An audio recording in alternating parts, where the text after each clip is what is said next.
Hello everyone! Magandang araw sa inyong lahat. Andito na naman pong muli ang inyong nag-iisang Mama Mia para sa panibagong kwento na ating ihahandog ngayong araw na ito. Today is Monday, the last Monday of the month. And sana sulitin natin ang Monday na ito. At syempre, congratulations sa lahat ng mga graduates natin. Congratulations po sa mga grade 6, senior high school, nagmo-moving up. Hello po sa inyo. Maraming salamat, lalong-lalo na yung mga graduate ng college. Hello po. At yung mga nakapasa sa mga examinations, yung mga licensed professional teachers na natin. Hello sa inyong lahat. Maraming salamat at nakabisita kayo dito sa ating channel. And syempre, magsusorry na ako sa inyo dahil wala tayo nung, Saturday and Sunday. Oo. Parang i-rest day na natin yan. Pero hindi pa tayo sure, ha? Tignan muna natin ang availability ng ating mga letters and syempre, ng availability ng ating recording. Pero kung kaya naman i-everyday, why not? Coconut, hindi ba? Nais kong magpasalamat sa lahat ng mga solid nating supporters. Lalo na yung mga araw-araw talagang nagkikinig at araw-araw talagang tinitignan kung may bagong update na ba si Mama Mia. Bakit si Mama Mia ang tagal-tagal mag-update? Ganun. Hello po kay Sumingit Mauro. Maraming salamat. Josel Gacho. Hello sa iyo. Delia Vito. Maraming salamat, Delia. Hello rin kay Rezer Nice. Thank you so much. Raisa. Miss Yerds. Ayun. Jean Rose Datulio. Maraming salamat. Maisel Cambe. Ed J. Casiano. Maraming salamat, Ed J. Chi Naos. Hello, Chi. Mja. Oh, ayun. Hello sa'yo. Watch 5150. Hello sa'yo. Maraming salamat. Kulot Alquizar Estrada. Thank you so much sa iyong pakikinig. Charisma Canonigo. Maraming salamat. Sai Segayo din. Hello sa'yo. Dens Lumigid, Atisha Kayabyab, Marilyn Castillo, maraming salamat. Gang Rakaza, thank you so much, Gang, sa pakikinig, Gang. Ang gandang sabihin ng Gang. Hello rin kay Hans 89090. Hello sa iyo.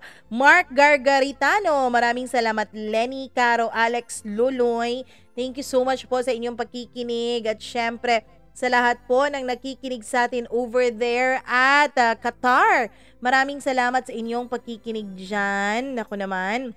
Hello rin kay Jams Lady Rider. Hi, Jams. Arhade Bragais or Arjade Bragais. Margie Luhong. Jean Gonzalez. Hello sa iyo, sa iyong pakikinig. Maraming salamat. Jeffrey Florentino. Hello rin sa mga walang pangalan na nakikinig sa atin. Maraming salamat sa inyo. Maria Barbara Abad. Maraming salamat. Marilyn Miot. Hi sa mga taga Valenzuela na lagi raw nakikinig sa atin. And hello rin sa mga taga Cavite. Maraming salamat po. Anna Imigs, maraming thank you all the way from Singapore. Kimberly 115. Hello sa iyo. Maraming salamat, Kimberly. Carmela Moreno. Maraming thank you sa iyo and happy birthday daw sa anak niya noong May 21. Ayun, 10 years old. Ayun, happy birthday. Estela Vlog, maraming salamat. Hello rin kay Marvy Montesilio, Gloria Havillonar, Fedi Dawag, maraming salamat sa iyo, Fedi. Hello rin kay Joyce Balite 8755. Oh, ayan, kompleto 'yun ha. Maraming salamat at maraming thank you talaga. Juliet Valmoria, maraming salamat. User Rose from Naasug, Malay, Aklan. Maraming salamat, Melrose Prado. Hello rin kay Jovin Tina Season. Maraming salamat. Maria Fe Dikit. Thank you so much sa iyo, Maria Fe. Verhil Sagrado. Maraming salamat. Hello rin kay Delia Irinco. Sabi na tanong sila, anong nangyari, Mama Mia? Bakit 2 days? May mga ano lang talaga, may mga errands lang na kailangan gawin. At saka, medyo na lazy ng konti. Hi kay Chazzy Chai, maraming salamat. Desek 2980, Mayjoy Deron Cal, maraming salamat Mayjoy. Elza Ponsalan, Resilin Layog, hello sa iyo from Valenzuela City. Lori Anoyo, maraming salamat. Margie Lohong, thank you din sa iyong pakikinig. Maraming salamat din kay Poriza Carlos or Riza Carlos, hello sa inyo dyan. Hello rin kay Doris De Leon. Maraming salamat. Rachel Sornilio. Thank you so much. Gail Easy, Sonny Pahora, Jess Journey. And sa lahat po ng nakikinig sa atin, sa mga hindi po nabasa, huwag kayong mag-alala. Babasahin natin yan sa susunod nating upload. At kapag ito ay naging successful na upload na ito, baka mamaya-maya ay may upload na naman tayo. Babawi ako kung kaya kong bumawi. Okay? Huwag kayong mag-alala. Dahil ganyan si Mama Mia, bumabawi. Charot! Bumabawi! Anyways, huwag na nating patagalin. Alam kong excited na kayo para sa kwento natin ngayong araw na ito. Dito lamang po sa inyong paboritong programa, ang Dear Mama Mia.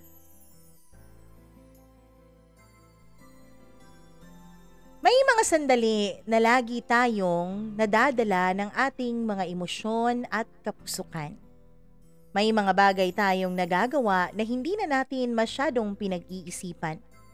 Mga bagay na kung tutuusin dapat ay ating pagsisihan. Pero paano mo naman pagsisisihan ang isang bagay na nagdulot sa iyo ng labis na kasiyahan at kaligayahan? Dear Mama Mia, magandang araw sa iyo at sa lahat ng mga nakikinig ngayon sa iyong programa. Maraming salamat po Mama Mia at sinimulan mo ang iyong YouTube channel. Nang dahil po sa inyo, marami kaming mga bored sa buhay na laging nakakakuha ng entertainment at the same time, nakakakuha rin kami ng mga magagandang aral mula sa mga kwentong iyong ibinabahagi araw-araw. Mama Mia, tawagin niyo na lamang ako sa pangalang Faye.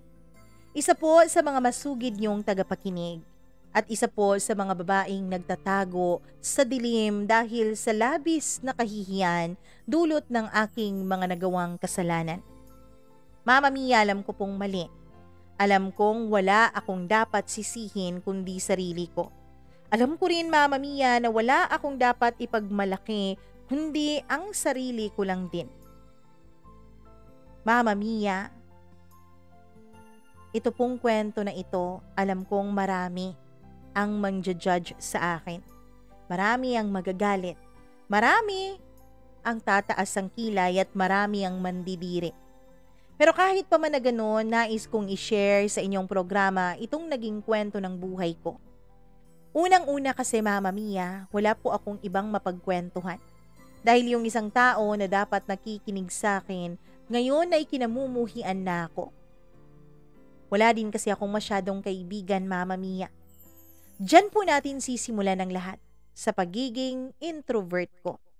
Well, hindi naman siguro introvert pero hindi lang talaga ako mahilig makipagkaibigan. Kaya lang Mama Mia, kahit naman hindi ako pala kaibigan, pala jowa naman ako. Yan po ang totoo. Mama Mia, nasa grade 8 pa lamang ako nung simulan kong pasukin ang pakikipagrelasyon. Hindi po ako nakikipagrelasyon sa mga classmates ko o sa mga ka-level ko lang ang age. Ayoko kasi ng ganon. Mas gusto ko kasi yung mga mature na klase ng lalaki. Yung mga lalaking laging may maibabahagi sa iyong knowledge, hindi lang sa pakikipagrelasyon kundi sa buhay in general.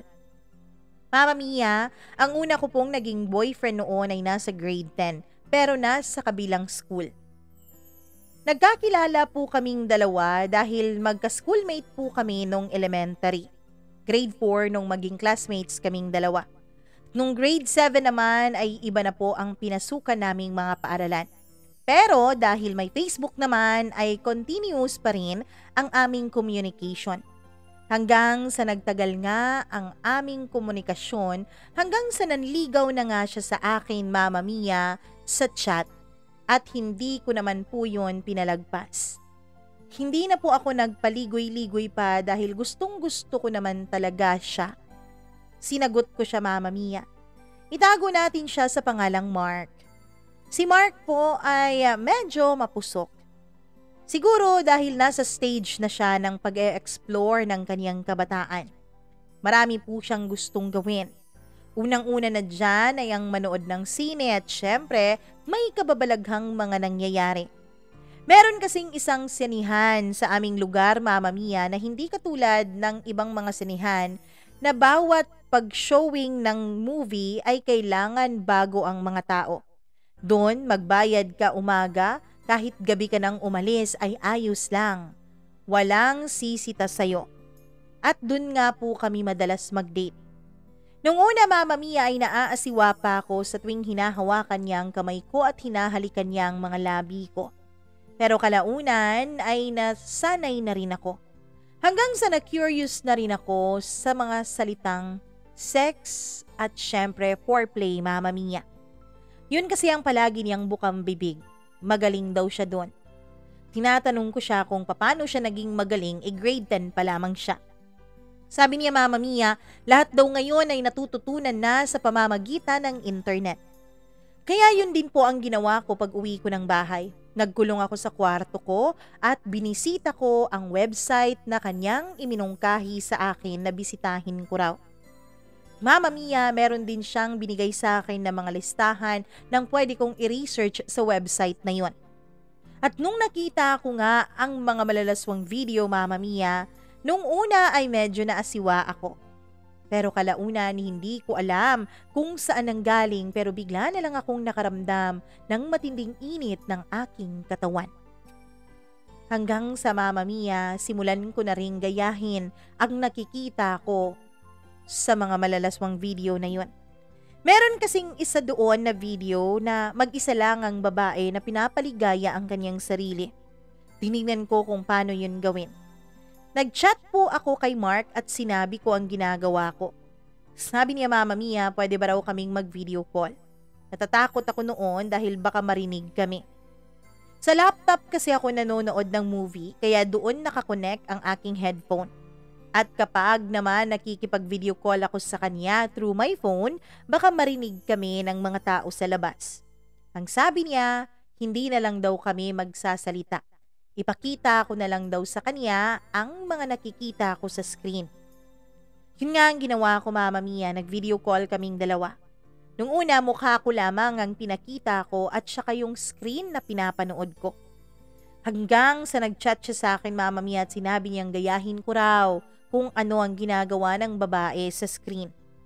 Hindi ko naman masabi-sabi sa kanya na ginagawa ko na yun habang magka-video chat kaming dalawa. Hanggang sa, Mama Mia, sabi niya gusto niya raw tignan ang ginagawa ko. Nung una ay medyo umaayaw pa ako. Nahihiya kasi ako. Pero katagalan, Mama Mia, mas lalong nag-init po ang pakiramdam ko, lalo na nung may chinachat na siya sa aking mga malalaswang bagay. Kaya pinakita ko na sa kanya ang ginagawa ko. Gulat na gulat siya noon, Mama Mia, at napamura pa talaga siya sa screen. Ako naman ay natakot dahil baka bigla na lang kaming marinig ng mga tao sa labas ng bahay. Kaya naman, Mama Mia, dali-dali kong in-off ang video call namin na yon. Tawag siya ng tawag pero hindi ko na siya sinasagot. Nahiya talaga ako sa ginawa ko. Hanggang sa chinat niya ako, Mama Mia. Ang sabi niya, wala daw akong dapat na ikahiya dahil normal lang naman daw yon. Normal din daw ang naging reaksyon ng katawan ko. Nung una ay hindi ko siya nire-replyan. Sinisin ko lang lahat ng mga mensahe niya. Pero habang tumatagal, na panunuyo niya sa akin ay hindi na rin ako nakahindi at nireplyan ko siya at nakipag-video call ulit ako sa kanya. This time ay nag-uusap na kami dahil sa phone ko na nakakonect yung headset ko at pinatay ko na yung laptop ko. Ang dami niyang tinanong sa akin. Tinanong niya kung anong pakiramdam ko nung hinahawakan ko ang sarili ko. Hindi ko naman siya masagot ng maayos kasi nga takot akong may makarinig. Hanggang sa nagbungkahi siya sa akin na manood kami ng sine kinabukasan.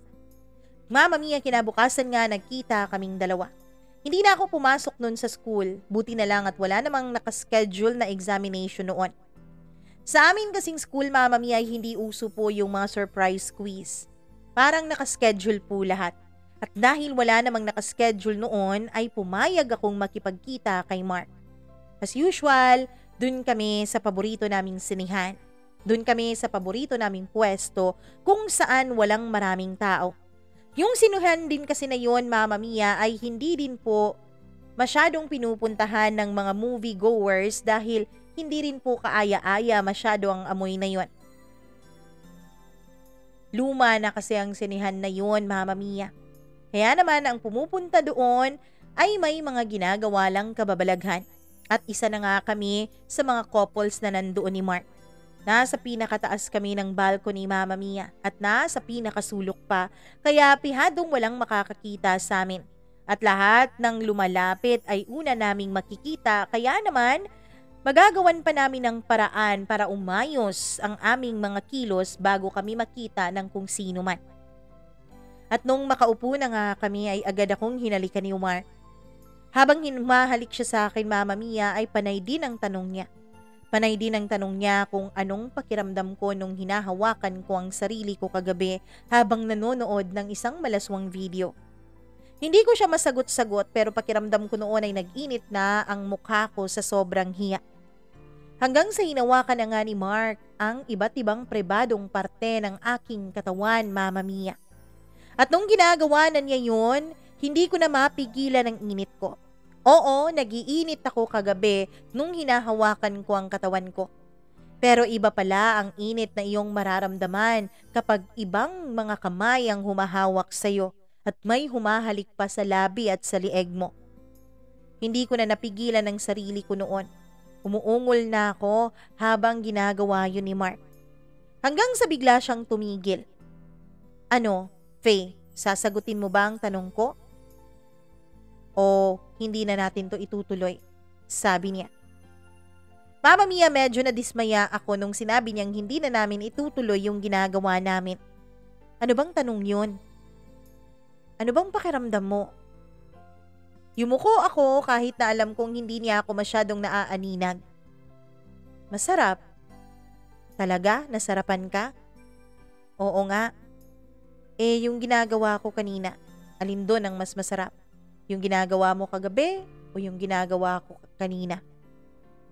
Yung ginagawa mo.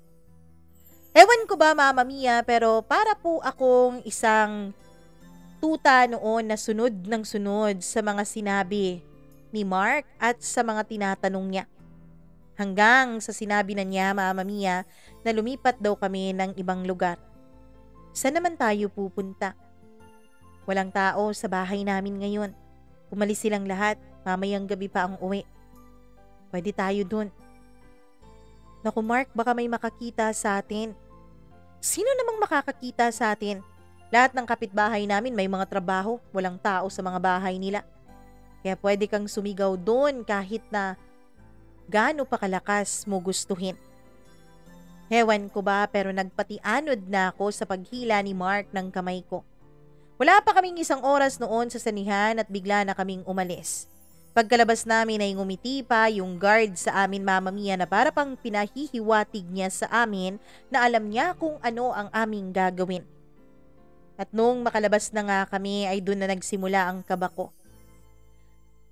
Pinipigilan ko pa si Mark na ituloy ang binabalak niya.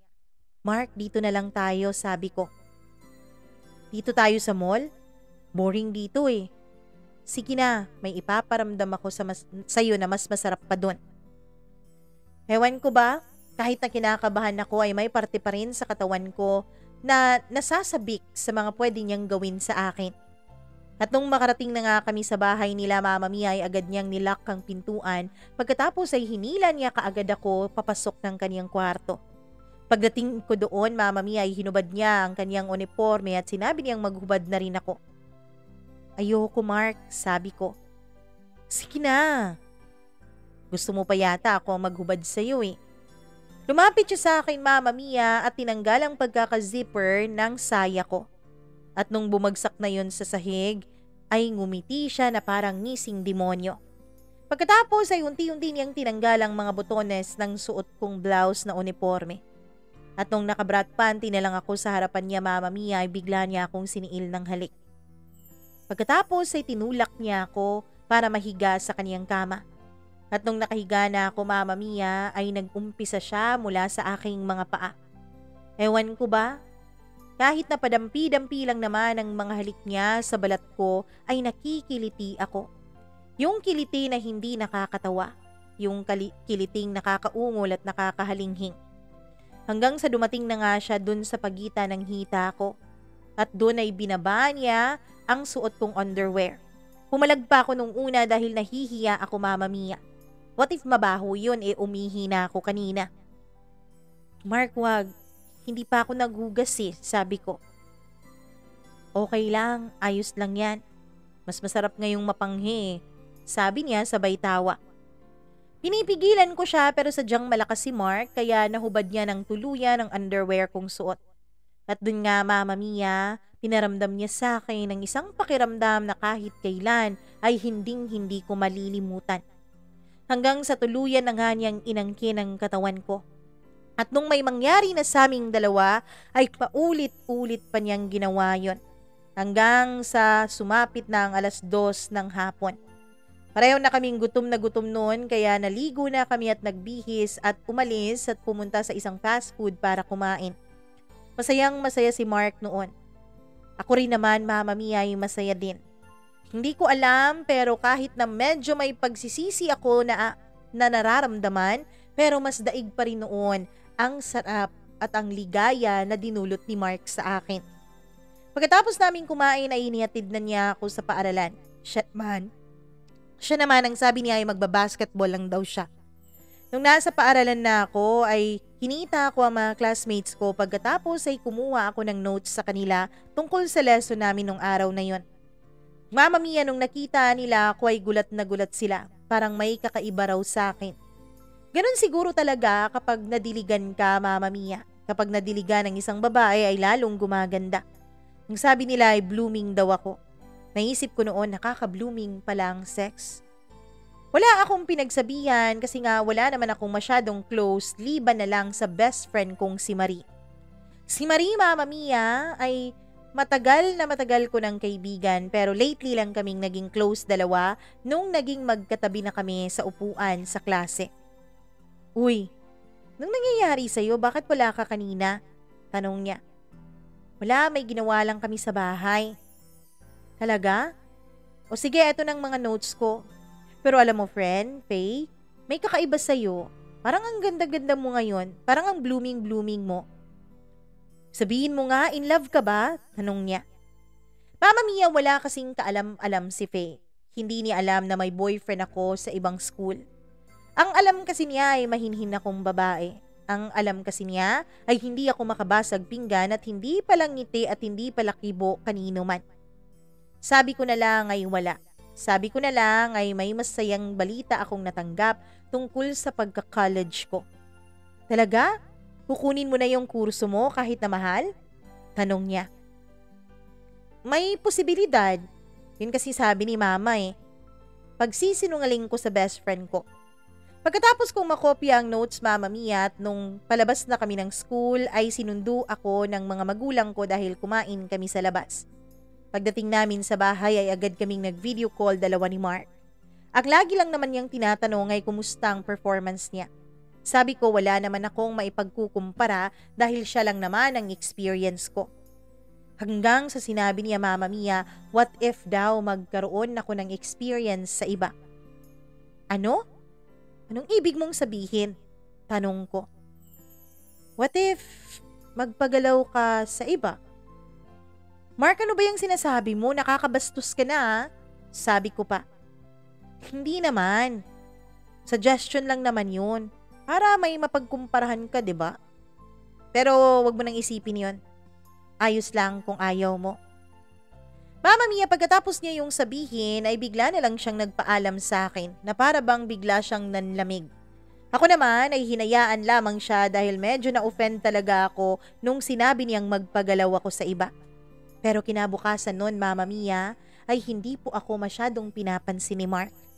Hindi siya nagchat-chat sa akin. Ako yung chat ng chat sa kanya pero wala naman akong reply na natatanggap. Hanggang sa sinabi niya sa akin, Mama Mia, na pwede raw bang mag-cool off na lang muna kami. Tinanong ko siya kung ano ba ang dahilan kung bakit siya makikipag-cool off sa akin. Ang sabi niya, Mama Mia, medyo boring na raw akong girlfriend. Walang preno-preno na sinabi niya sa akin yon. Ako naman ay nagulat. Ako ni naman ay nagtaka kung bakit siya biglang naging ganon. Dahil ba to sa hindi ko pagpayag na magpagalaw sa iba, Mark? Tanong ko. Ikaw lang naman ang ginagalaw ko eh. Gusto kong malaman kung magaling ba ako. Gusto kong malaman kung pasado ba ako. Paano ko yun malalaman? Kung wala ka namang pagkukumparahan. Pero Mark, nagagalingan naman ako sa iyo eh. Lumiligaya nga ako sa iyo. Alam mo naman yun, 'di ba? Mga ungol nga ang sinasagot ko sa iyo sa bawat haplos mo sa akin. Oo, nandyan na tayo, Faith. Pero iba pa rin yun kapag may comparison. Mama Mia, ewan ko kung pagpapakatanga o dahil sadyang mahal ko lang talaga si Mark. Bigla kong naitanong sa kanya kung kanino naman ako magpapagalaw kung sakali. Bigla siyang napatawag, Mama Mia, kahit na nagchat-chat lang kami noon. Sigurado ka, payag ka na? Kanino nga? Tanong ko, kahit na naaasiwa ako sa topic na yon. Sa kuya ko, si Kuya Kyle. Sa kuya mo? Ayoko nga, sabi ko. Sige na. Lahat na lang kasi ng bagay magaling si kuya eh. Sa school mas magaling siya. Bilang anak mas magaling siya, mas mabait siya. Sana lang ba ako mas magiging magaling sa kanya? Pero Mark, bakit naman sa kuya mo pa? Sige na, sabi niya. Mama Mia, dahil tanga at dahil hindi ko alam, siguro nakikurious din, pumayag ako sa kagustuhan ni Mark. Nag-set siya ng araw at syempre ng lugar na magkakilala kaming dalawa ng kuya niya. Mark, eto na ba yung girlfriend mo? Tanong ni Kyle. Oo kuya, si Faye. Faye, ang kuya ko, si Kuya Kyle. Pareho kaming gwapo no? Sabi niya sabay tawa.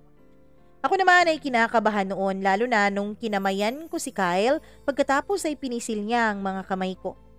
Pagkatapos Mama Mia ay tinignan niya ako mula ulo hanggang paa tapos pabalik na naman sa ulo ko hanggang sa tumigil siya sa mga dibdib ko. Ngiti at tinging manyak po ang nakikita ko sa kanya noon. Well, Mark, mukhang swerte ka dito sa girlfriend mo ah. Maganda. Pagkatapos, mukhang gifted pa. Sabi niya, sabay tingin sa dibdib ko na hindi man lang niya tinago ang pagnanasa sa kanyang mga mata.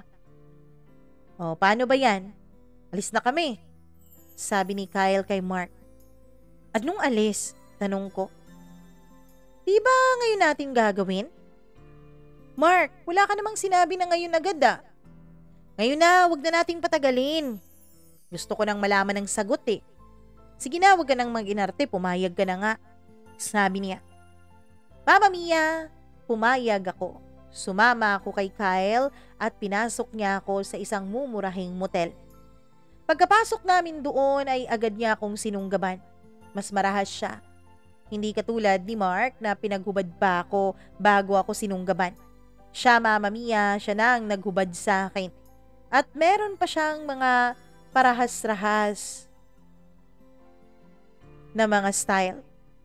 Sensya ka na kung ganito ako ah. Ganito talaga ako sa kama eh. Masyadong masyadong agresibo. Sabi niya. Hindi ko alam Mama Mia pero mas nagustuhan ko po ang ginawa ni Kyle sa aking mga pribadong bahagi ng aking katawan. Mas nagustuhan ko siya. Mas marahas siya pero mas diin na diin. Hindi ko alam kung dahil magmamatter ba ang size pero hindi ko po maipagkakaila na mas malaki po yung kay Kyle kumpara kay Mark. At hindi ko po maipagkakailang nag-enjoy ako sa 2 round na pinagsaluhan namin. Pagkatapos noon ay umalis na kami doon. Short time lang ang ginawa namin at sa mall ay iniwan na akong mag-isa ni Kyle. Sabi niya, kukontakin na rin daw niya si Mark at magantay na lang daw ako doon. Nagantay naman ako at wala pang 30 minutos ay dumating na si Mark.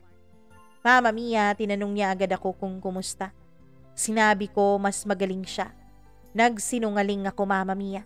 Ngiti-ngiti naman si Mark at sinabi niyang sabing na nga ba daw niya mas magaling siya pagdating sa kama. Tinago ko na lang ang katotohanan na di hamak na mas magaling ang kuya niya. Mama Mia, simula nga sa araw na yun ay naging pariwara akong babae. Marami na akong nakaka-chat.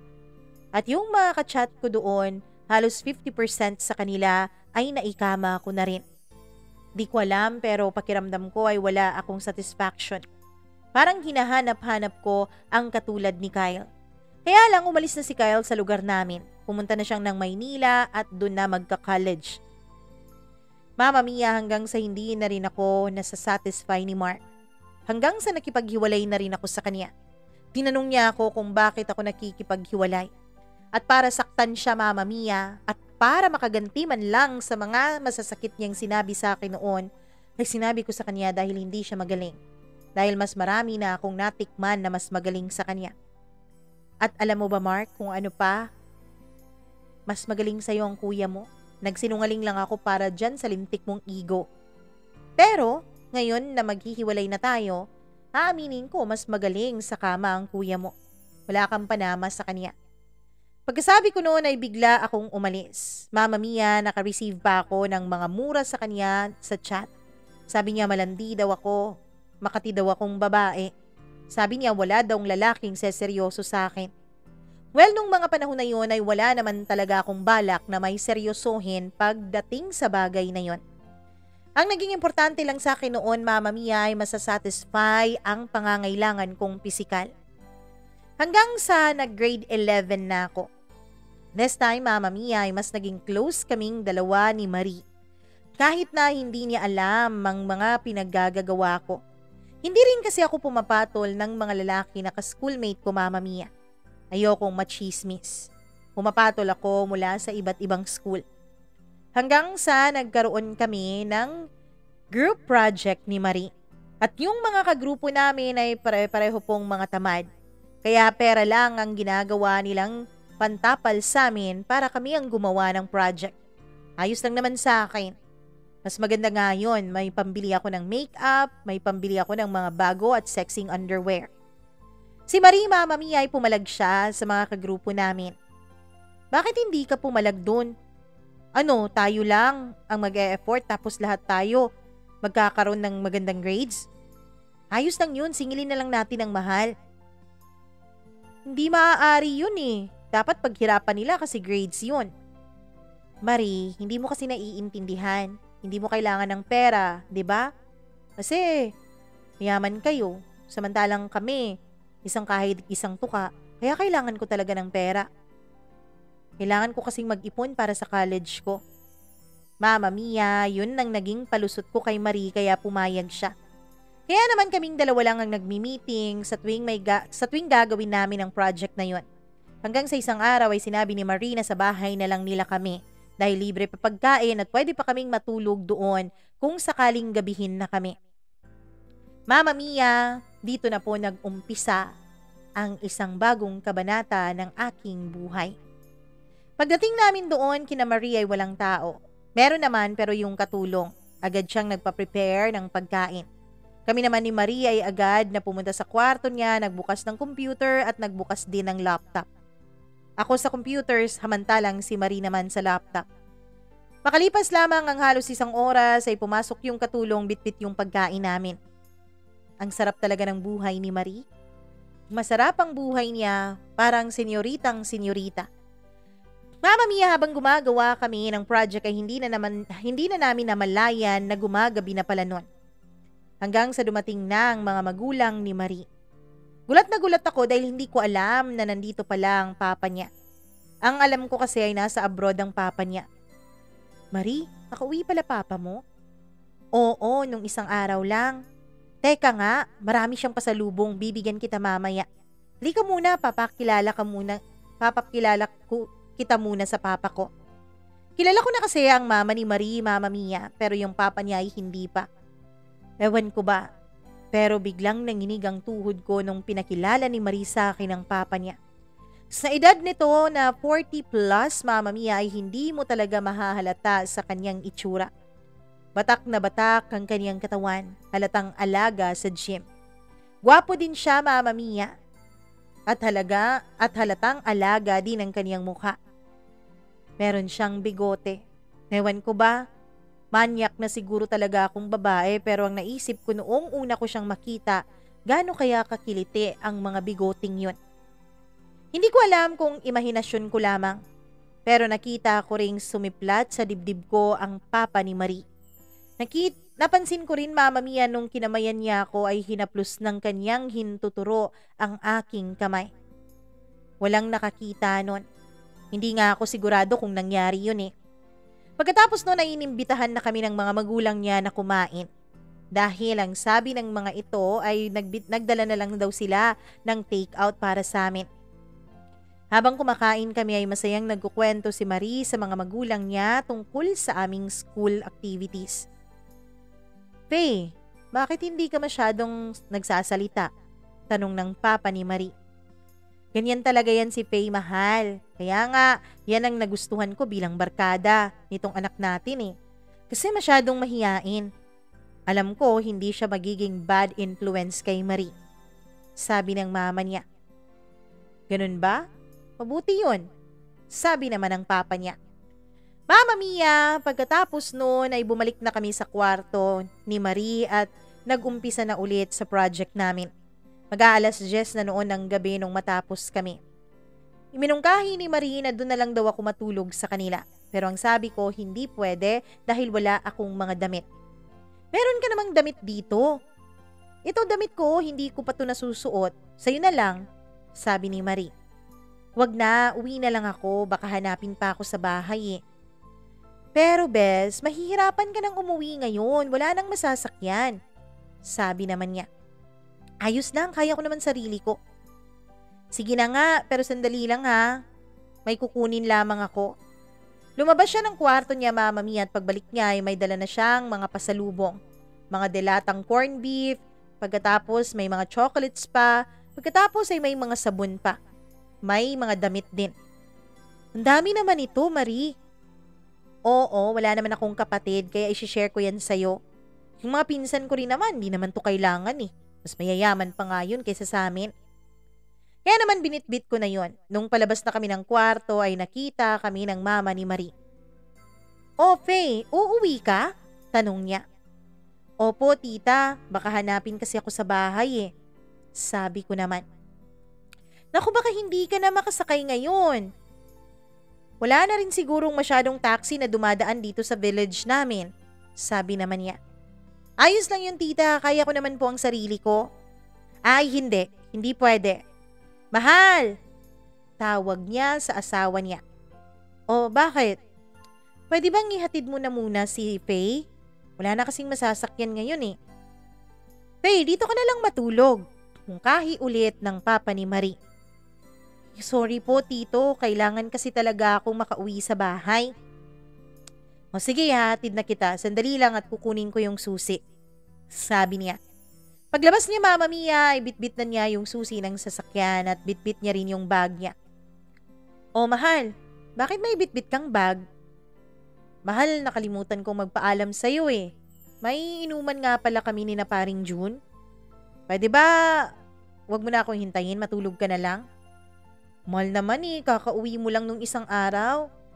Sige na mahal, ngayon lang to, promise. Sabi niya at hinalikan sa labi ang mama ni Marie. Tara na, akin na yan. Kuha niya sa mga bitbitin ko. Pagkapasok namin sa kotse niya, Mama Mia, ay agad niya itong pinaandar. Habang binabaybay namin ang daan papalabas ng kanilang village dahil nasa huling bahagi po ng village nila ang bahay ni na Marie, ay marami na po siyang naitanong sa akin. Kung ilan na ba ang naging boyfriend ko, kung ilan raw ba kaming magkakapatid, at sinagot ko naman yun lahat. Pero syempre, hindi ko sinabi yung mga adventures ko pagdating sa sex. Hanggang sa nung nakalabas na kami ng village nila Mama Mia, ay dumaan kami sa mga masusukal na bahagi ng kanilang lugar. Madilim din doon. Faye, balita ko mukhang mahihirapan kang mag-aral ng college, sabi niya. Opo tito kaya kailangan ko talagang maging scholar. Ano kasi, hindi naman kami mayaman, sabi ko. Pwede naman kitang pag-aralin. Po? Gulat na gulat kong tanong na siyang ikinatawa niya. Bakit ganyan ka naman kagulat? Wala po eh. Nakakagulat po kasi yung sinabi niyo, sabi ko. Hindi naman yun nakakagulat. Meron naman akong ipon. Hindi naman yun alam ni na Marie at ng mama niya. Nakikita ako kasi sa'yo na pursigido kang mag-aral, kaya pwede kitang pag-aralin. Naku tito, wag na muna natin yung pag-usapan, grade 11 pa naman ako eh, sabi ko. Mama Mia! Habang binabaybay namin ay ang daan ay nakikita kong pasulyap-sulyap siya sa akin. Nakikita ko rin na pasulyap-sulyap siya sa dibdib ko. Faye, ilang taon ka na? Tanong niya. Kaka-18 ko lang po. Talaga? San mo celebrate yung birthday mo? Wala po, hindi po kasi kami mahilig mag-celebrate ng birthday kasi po mahirap lang kami. Pwede bang i-celebrate na lang natin ngayon yung birthday mo? Po, akala ko po may inuman kayo. Hindi, chat ko na lang yung mga kumpare ko na susunod na lang ako. Celebrate natin yung birthday mo ha, sabi niya. Naku, wag na po tito. Nako, hindi pwede. Celebrate natin. Tapos bigla niyang niliko yung kotse, Mama Mia. Dumating kami sa isang fast food chain. Nag-order kami ng napakaraming pagkain. Para saan to, tito? Para sa atin. Wala na kasing bukas ngayon na restaurant kaya sa 24 hours fast food na lang tayo. Pagkatapos nun, Mama Mia, ay nagpunta kami sa isang lugar na nasa ibabaw na bahagi ng aming lugar. In short, overlooking po sa city. Mama Mia, nung makarating kami ay nakita ko at namangha ako sa view. May nilabas siya sa likod ng kotse niya. Para pong karton pero hindi naman karton, parang carpet na ganon.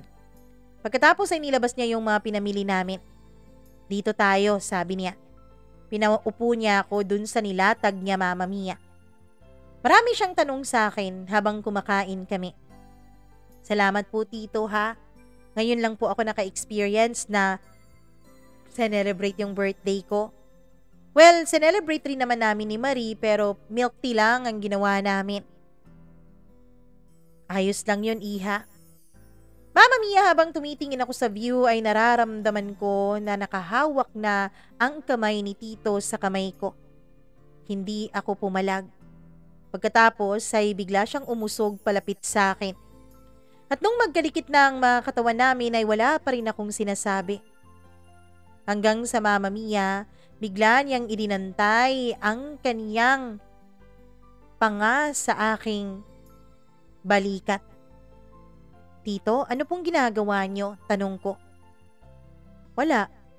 Gusto ko lang maramdaman ulit yung ganito. Ano pong ganito? Paglingon ko sa kanya, Mama Mia, ay agad niya akong sinunggaban ng halik. Ako naman ay hindi na pumalag. Dahil kanina pa lang nung una ko siyang makita ay naramdaman ko na ang sexual tension sa pagitan naming dalawa. Mama Mia, nung hinalikan niya ako ay sumagot rin ako ng mga halik. Pagkatapos noon ay binitawan niya ako at tinignan ng maigi. Faye, alam kong nararamdaman mo rin ang nararamdaman ko, sabi niya. Pero tito, papa ka po ni Marie. Huwag natin yang isipin ngayong gabi. Tawagin mo na lang ako sa pangalan ko. Raymond na lang at wag na tito, sabi niya. Sige, Raymond. Pagtawag ko ng pangalan niya, Mama Mia, ay agad niya akong kinabig at siniil ulit ng halik. Pagkatapos ay hiniga niya ako doon sa nilatag niya. Ako naman ay wala ng palag-palag pa. Ewan ko ba? Mas lalo pong nakadagdag ng thrill na isipin na nasa pampubliko kaming lugar. Hanggang sa unti-unti na niyang binuksan ang butones ng blouse ko. Binuksan niya rin ang suot kong bra. Napaka-expert niya, Mama Mia. Walang panama lahat ng mga lalaking nakasiping ko dati. Pagkatapos noon ay hinalikan niya ang buong katawan ko. Mama Mia, langit ang pinaramdam sa akin ni Tito Raymond nung mga panahon na yon. Langit na kailanman ay gusto kong balik-balikan. Pagkatapos ng nangyari sa amin ay hinalikan niya ako. Pagkatapos ay inayos na niya yung mga hindi namin naubos na pagkain at ang sabi niya ay dalhin ko na lang daw sa bahay. Walang makakaalam nito, Faye, ha? Opo, walang makakaalam, sabi ko. Pagkatapos noon ay naghalikan kami ulit. Hinatid niya ako sa bahay, Mama Mia. Bago ako bumaba sa kotse niya ay hinalikan niya ulit ako at nilamas pa niya ang mga dibdib ko. At may binigay siya sa akin. 5,000 piso. Dadagdagan ko pa yan. Teka nga, meron ka na bang bank account? Tanong niya. Wala po eh, sabi ko naman. Okay. Gagawa tayo ng bank account mo. Akong bahala doon. Sabi niya. Bukas magkita tayo ha. Huwag ka nang pumasok sa school. Magkita tayo. Kukuha tayo ng bank account mo. Mama Mia, yun nga ang nangyari. Kinabukasan ay nagkita kaming dalawa sa isang mall na malayo sa lugar namin. Doon din kami nag-open ng bank account sa isang branch na malayo din sa aming lugar. Siguro para walang makakita sa amin at para walang makakilala. Mama Mia, pagkatapos naming mag-open ng bank account ay pumunta kami sa isang motel. Doon ay may nangyari ulit sa aming dalawa ni Tito Raymond. Paulit-ulit. Sa kama, sa shower, maging sa loob ng kanyang sasakyan, Mama Mia. Alam mo ba yung pakiramdam na parang siya lang ang nakakasatisfy ng katawan ko? At bukod pa doon, siya din ang pumupuno ng bulsa ko. Mama Mia, may mga pagkakataon din na nagkikita kaming dalawa ni Raymond sa labas ng school. Pero nagtatago naman siya para hindi makita ni Marie ang sasakyan niya. Hanggang sa umalis na siya pabalik sa ibang bansa. At nung bumalik na nga siya, Mama Mia, ay lagi pa rin niya akong pinapadalhan ng pera. Kasi lagi po kaming magka-video call. At sa video call naming dalawa, syempre may mga malalaswang usapan at nag-share din kami ng mga malalaswang video sa isa't isa. Sa tuwing nag-video call din kami, Mama Mia, ay pareho kaming maghubad at pareho naming nilalaro ang katawan ng isa't isa. In short, Mama Mia, ay nagkaroon na talaga kami ng relasyon ni Raymond. Relasyon na itinago namin syempre sa lahat ng tao. Dahil unang-una sa lahat, ayoko naman talaga na may ibang makaalam tungkol sa mga relasyon ko. Pero habang nasa abroad si Raymond ay hindi ko po mapigilan ang sarili kong maghanap. Kaya naman patuloy pa rin ang pakikipagniig ko pero paminsan-minsan na lang sa iba. Hanggang sa Mama Mia, lumipas ng mabilis ang 1 taon at nakauwi na naman si Raymond. Bago pa siya umuwi sa asawa niya ay nagkita muna kami sa airport. Hindi niya sinabi sa pamilya niya kung kailan ang uwi niya, Mama Mia. Sakto naman na summer vacation yon. Kaya naman po may panahon ako. Sinabi ko sa mga magulang ko na isasama ako ni na Marie sa bakasyon ng 2 linggo. Pero ang totoo, Mama Mia, sa loob ng 3 araw na yun ay nasa loob lang kami ng isang motel ni Raymond.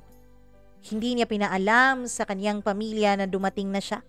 Ako ang kanyang unang pinuntahan at kaming dalawa ang unang nagsama.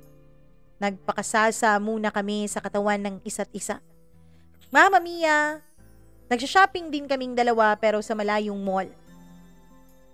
Hindi na rin ako namomroblema noon sa lahat ng mga gastusin ko sa school at nakakapag-ipon na rin ako ng para sa pang-college ko. Hanggang sa Mama Mia, pagkatapos ng 3 araw ay tinawagan niya ang kanyang pamilya at sinabi papauwi na raw siya. Ako naman ay umuwi na rin ng bahay. Papunta pa lang ako ng bahay nung biglang tumawag si Marie. Nagsabi niya, Mama Mia, ay pinapasama raw ako ng mga magulang niya sa magiging bakasyon nila. Talaga? Saan? Sa Palawan, Bes. Gusto mo ba? Tanong niya. Ang totoo niyan ay alam ko na ang plano na yon. Kaya naman pinaliko ko ang taxi at pumunta agad ako sa bahay ng best friend kong si Marie. Pagdating ko doon ay parang casual lang kaming dalawa ni Raymond. Parang walang nangyari, parang hindi kami nagkita at nagsama ng 3 araw. Oh, andito ka na pala. Ngayon na agad ang alis natin, sabi ng mama ni Marie. Po, wala po akong dalang damit sabi ko. Pero ang totoo niyan, Mama Mia, ay may 2 damit naman ako sa loob ng bag. Huwag ka nang mag-alala, may mga damit dyan si Marie at gamitin mo na lang. Yung swimsuit mo at yung underwear mo, dadaan na lang tayo ng mall. Kasi mamaya pa naman yung flight natin, sabi ng mama niya. Naku tita, nakakahiya naman po, sabi ko Mama Mia na nagpapanggap pa talagang nahihiya pero ang totoo ay na-e-excite ako. Huwag ka nang mahiya, para ka ng kapatid ni Marie. Pagkasabi niya noon ay may konting konsensya pong kumurot sa puso ko. Parang kapatid ko na raw si Marie. Pero sinisipingan ko ang papa niya. Mama Mia, pagdating namin sa mall ay pinamili nga nila ako ng mga gamit. Iba't ibang gamit po ang kanilang binili sa akin. Pagkatapos noon ay bumiyahe na kaming 4. Pagdating namin doon sa resort ay pareho kami ng kwarto ni Marie. Samantalang nasa iisang kwarto naman ang mag-asawa. Ewan ko ba Mama Mia, pero nung unang gabi namin doon ay nakaramdam po ako ng matinding paninibugho. Alam ko na may nangyayari sa kanila ni Raymond at ng kaniyang asawa kahit na hindi ko nakikita at hindi ko naririnig. Paano ba naman kasi mag-asawa sila? May nangyayari nga sa amin na hindi kami mag-asawa At hindi naman siguro papayag ang mama ni Marie na walang mangyari sa kanila, hindi ba? Kasi 1 taon din siyang nagtiis. Kinabukasan ay sabay-sabay kaming nag-breakfast. At nung nag-breakfast kami ay hindi ko talaga maiwasan na pumangit ang mood ko dahil masyadong sweet ang mama ni Marie kay Raymond. Mama Mia, buti na lang po talaga at hindi nakikita yung ilalim ng mesa. Dahil nung napansin ni Raymond na sumimangot ako ay bigla niyang hinawakan ng paa ko. Naka-shorts lang po ako noon kaya ramdam na ramdam ko ang init ng kaniyang palad. Mama Mia, magkatabi lang kasi kami noon. Magkatabi din si Marie at ang mama niya. Magkaharap naman ang mama ni Marie at ang papa niya. Kaya wala silang kaalam-alam sa nangyayari sa ilalim ng mesa. Hanggang sa bigla na lang pinasok ng papa ni Raymond ang kaniyang kamay sa suot ko. Mama Mia, pinaglaruan niya mula sa ilalim ng mesa ang pribadong parte ng katawan ko. Pagkatapos noon ay parang hindi ko talaga alam kung papaano ako magre-react. Mama Mia, sarap na ako noon pero hindi ko pwedeng ipakita. Hindi ko alam pero pinipigilan ko talaga ang sarili ko noon na mapansin ng mga kaharap namin ang ginagawa ni Raymond sa akin sa ilalim ng mesa. Pagkatapos noon, nung mapansin niya na halos manginig na ako ay bigla niyang hinugot ang kamay niya. At bigla siyang kumuha ng hotdog, Mama Mia, at saka sinubo yun sa kanyang bibig kasabay ng pagsubo niya ng kamay niya. At tinignan pa talaga niya ako nung hindi nakatingin sa amin si Maria at ang mama niya. Di ko alam pero mas lalo po akong na-turn on noon. At mula nga ng pangyayari sa breakfast Mama Mia ay halos kada chance na makita ni Raymond ay pinapainit niya ako. Tulad nung nagsuswimming na kaming 4. Naglalaro pa kami ng bola dun sa resort Mama Mia dahil nasa dagat naman kami. Nung biglang napunta sa akin ang bola ay hinabol kunwari yun ni Raymond. Pagkatapos ay nasa likuran ko siya. Pero naramdaman ko ang pagkalalaki niya Mama Mia na kanyang idinikit sa aking likuran. Saglit lang yun pero sapat na yun para mag-init ang aking pakiramdam. Buong araw nun Mama Mia ay para bang tinutukso ako ni Raymond. Hanggang sa nung kinagabihan, matapos naming kumain at naginuman ng konti ay pumasok na kami sa kanya-kanya naming kwarto. Natutulog na nun si Marie nung biglang nag-vibrate ang phone ko. May chat, si Raymond. Mama Mia, pinapapunta niya ako sa isang kwarto. Hindi nila kwartong mag-asawa. Siguro inarkilahan niya yon. Pagkapasok ko pa lang sa kwarto na yon ay agad niya akong hinila dahil nasa loob na pala siya. Mama Mia, ang sabi niya hindi na raw siya makapagpigil. Kanina pa raw siya gigil na gigil sa akin. Kanina pa raw niya gustong gawin ang mga bagay na ginawa namin nung magkita kaming dalawa pagkatapos niyang dumating mula sa ibang bansa. Ako naman ay nagpatianod na rin dahil tulad niya ay nanggigigil na rin ako. Mama Mia, hanggang sa hindi na namin namalayang dalawa. Dahil sa ilang beses naming nagtalik nung gabing yon at dahil na rin siguro sa nainom naming alak ay hindi na namin napigilan pa ang mga sarili naming makatulog. Umagang umaga na nung kami ay magising. Tadtad na ng missed calls ang phone ko, pati na rin ang phone niya. Tadtad na ng mga messages, Mama Mia. Sabihin mo nga ang totoo, magkasama ba kayo ng daddy ko? Sabi ni Marie. Doon ay bigla akong kinabahan at napabalikwas. Bigla akong sinipa si Raymond at sinabi kong tignan niya ang cellphone niya. At nung matignan niya yon, Mama Mia, ay huli na ang lahat dahil biglang bumukas ang pintuan ng kwarto.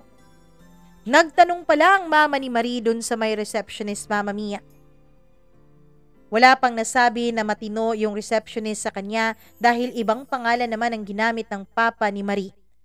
Ibang pangalan ang ginamit ni Raymond. Kaya lang nung pinakita ng mama niya ang picture ni Raymond ay dun na nakilala ng receptionist si Raymond at itinuro na ang kwarto namin dahil sa takot nito na mag-e-eskandalo ang mama ni Marie. Mama Mia, pagbukas ng pintuan ay bumungad sa amin ang mukha ni Marie at ng mama nito. Galit na galit sila at sinugod agad ako ng sampal at sabunot. Pinotrektahan naman ako ni Raymond. Mama Mia, pilit niyang tinatanggal ang mga kamay ni na Marie at ng mama niya na nakahawak at nakakalmot sa akin. Napakalandi mong babae ka. At nung masaktan ng mama niya sa biglang paghablot ni Raymond ng kamay niya, ay siya naman ang binalingan nito pagkatapos ay pinagsasasampal. May iba pang staff ang resort na yon na nakakita, hanggang sa dumating ang manager at sinara ang pintuan. Sinabihan kami na ayusin ang gusot namin at wag nang palakihin pa dahil baka masira pa ang resort nila.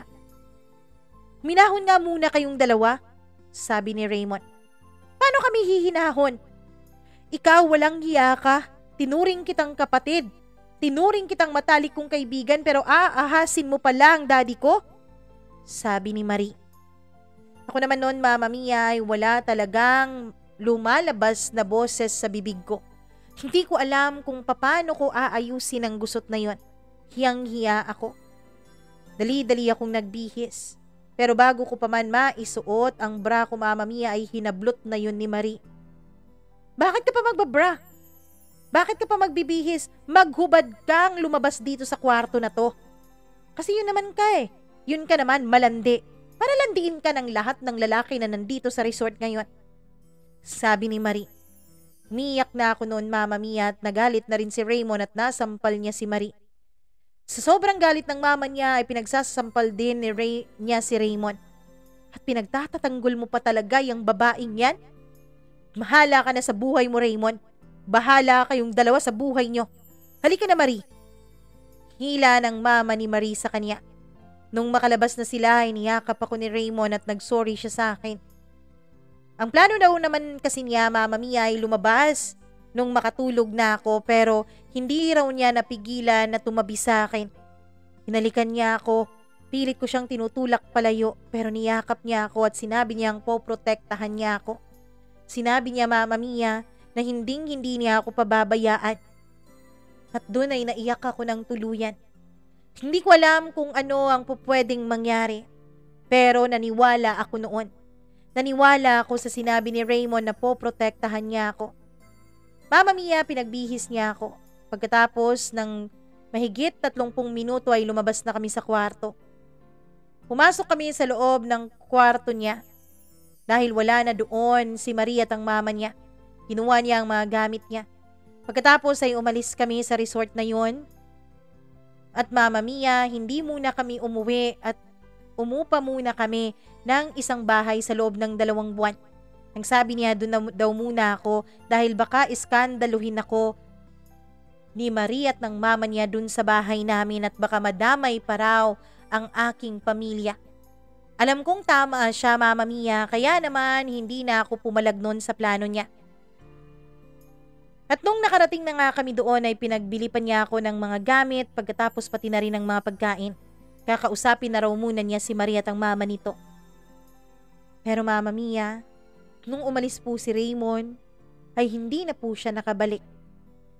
Pagkatapos ng 3 araw ay isang text message na lang ang natanggap ko mula sa kanya. Nagsusorry. Dahil malabo raw na mapanindigan niya ang tungkol sa aming dalawa. Kasi nga, meron daw siyang asawa. Nagbanta raw ang asawa niya na ipakukulong siya at hindi na makakaalis pa ng bansa kapag ako pang sinamahan niya. Pasensya ka na. Patawarin mo ko. Minahal kita pero siguro hanggang dito na lang tayo, sabi ni Raymond. Ako naman noon, Mama Mia, ay umiyak ng umiyak pero alam kong yun ang tama. Alam kong hindi talaga kami pupwedeng dalawa ni Raymond kasi nga may asawa na siya. Tinapos ko na lang ang 2 buwan doon, Mama Mia, at umuwi ako sa amin. Pero bago pa ako umuwi sa bahay namin ay nadiskubre ko na ang isang mapait na katotohanan. Buntis ako at si Raymond ang ama. Mama Mia, nung makauwi na ako sa amin ay dun ko inamin sa mga magulang ko ang nangyari. Pero syempre, hindi ko sinabi ang tungkol sa pagiging kabit ko sa papa ng best friend ko. Ang sinabi ko lang ay nagtanan ako sa boyfriend ko. Pero hindi rin naman ako pinanindigan nung nabuntis ako. Umiyak ang mga magulang ko, Mama Mia. Nasampal pa ako ng mama ko pero kalaunan ay natanggap rin naman nila ang kalagayan ko. Pagkatapos ng 3 araw ay chinat ko ulit si Raymond. Sabi ko may sasabihin ako sa kanya.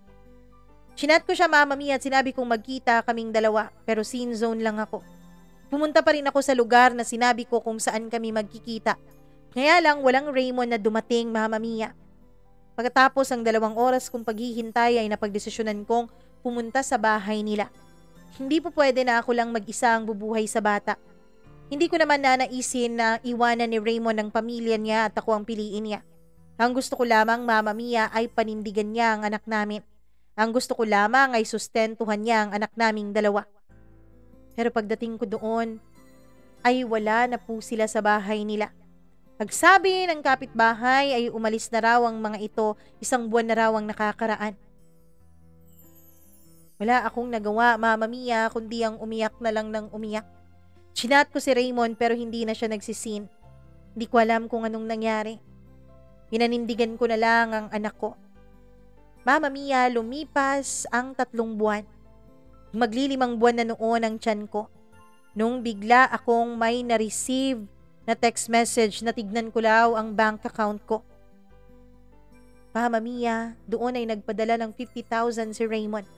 At mula nga noong araw na yun ay buwan-buwanan niya akong pinapadalhan. Minsan 10,000, minsan 20,000. Pero wala pa rin siyang sinasabi sa akin. Tinatanggap ko na lang ang perang yun bilang isang bagay na dapat ay para sa anak ko. Pero nung nakapanganak na ako, Mama Mia, ay biglang nag-chat sa akin si Raymond. Ang sabi niya ay pwede ba raw na magsama kaming 2, pero sikreto lamang. Hindi raw niya sasabihin sa kanyang mag-ina dahil baka makulong kaming 2. Ang sabi niya, Mama Mia, ay mahal pa rin daw niya ako. Ang sabi niya, pipiliin pa rin daw niya ako, pero hindi muna sa ngayon. Ang gusto na lang niya muna ay magsama kaming 2. Sabi niya, Mama Mia, may binili raw siyang condo unit para sa akin.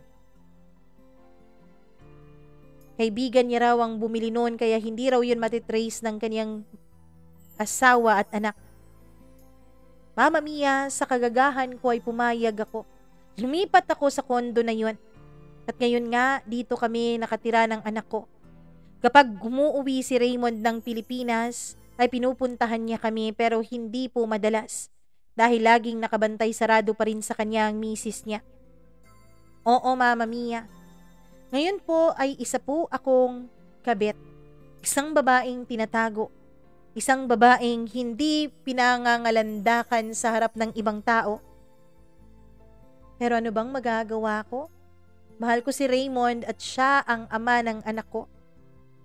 Mama Mia, hanggang dito na lamang po at maraming salamat sa pagbibigay mo ng oras para basahin at ikwento sa iba itong kwento ng buhay ko. Lubos na gumagalang, Faye.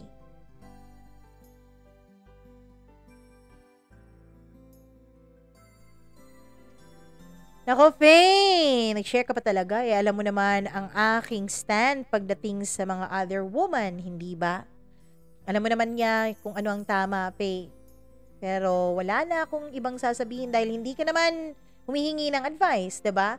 Ang gusto ko lang sabihin sa'yo ay ipagdadasal kita na sana balang araw ay matauhan ka rin. Sana sa malapit na panahon ay matauhan ka rin at gagawin mo rin kung ano yung tama. Hindi kasi sa lahat ng panahon tama ang ating mga nararamdaman. Hindi kasi sa lahat ng panahon uunahin natin ang ating kaligayahan. Lalo na kung may iba tayong taong nasasaktan at naaapakan. Kung talagang mahal ka ni Raymond, Faye, aayusin niya ang buhay niya para sa iyo at sa anak ninyo. Pero hanggat ganyan, tinatago ka pa rin niya, umuuwi pa rin siya sa asawa niya. Isa lang ang ibig sabihin nun, hindi ka niya ganun kamahal. Walang ibang mahal si Raymond kundi ang sarili niya. Makasarili siya. Gusto niya, nasa kanya lahat. Yung asawa niya, yung pamilya niya, tapos ikaw, tapos yung anak mo. Makasarili si Raymond, sana ma-realize mo yun. Maraming salamat pa rin sa pagbibigay mo ng pahintulot para ating i-share sa iba itong kwento ng buhay mo. Maraming salamat sa iyong pag-share. At kung ikaw na nakikinig ngayon, kung nagustuhan mo ang kwento ni Faye, please do not hesitate to like and share this video. Pagkatapos, huwag ka ring mag-hesitate na mag-subscribe kung hindi ka pa nakapag-subscribe at i-click ang notification bell para lagi kang updated sa tuwing may bago tayong video na i-upload dito sa ating channel. Isa pa po, huwag niyo pong kakalimutan na pwede po kayong mag-share ng sarili niyong kwento. Email lamang po, mamamiacdo0317@gmail.com. Marami na po tayong kwentong naibahagi. Please click. Kung may oras kayo, imukbang nyo na rin. Maraming salamat sa mga hindi nagsiskip ng ads at sa mga hindi nagsiskip ng araw na hindi tinitignan kung meron tayong bagong upload. Ako pong muli ang inyong Mama Mia. Magandang araw sa inyong lahat.